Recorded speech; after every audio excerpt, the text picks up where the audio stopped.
वज़ीर दाखिला मोहसिन नकवी ने कहा कि जो डील कर रहे हैं इनसे पूछें कि मेरे इल्म में डील से मुताल्लिक कोई बात नहीं। मीडिया से गुफ्तगू में इस्लामाबाद के शहरियों को सहूलत में इजाफे की खुशखबरी सुना दी। ट्रैफिक मसाइल हल करने का अज़म दोहरा दिया गया।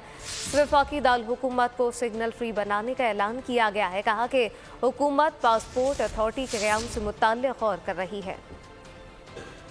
अगर इस्लामाबाद का कोई शहरी है और वो 70 साल से उम्र का ज़्यादा है या 70 साल का है तो वो ट्रैफिक पुलिस को फ़ोन करेंगे और उनके घर जाके ये लाइसेंस बनाएंगे।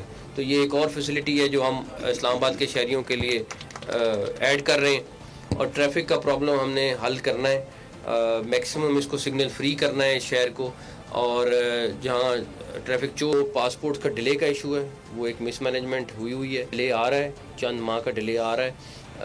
थोड़ा सा टाइम चाहिए, मेरा ख्याल है अभी कुछ माह लगेंगे उसको स्ट्रीमलाइन करने में, क्योंकि उसके पेपर का, उसकी प्रिंटिंग, कुछ इश्यूज हैं, टेक्निकल इश्यूज हैं, उनको भी सॉर्ट आउट करें। सब्सक्राइब करें और बेल दबाएं ताकि कोई खबर रह न जाए।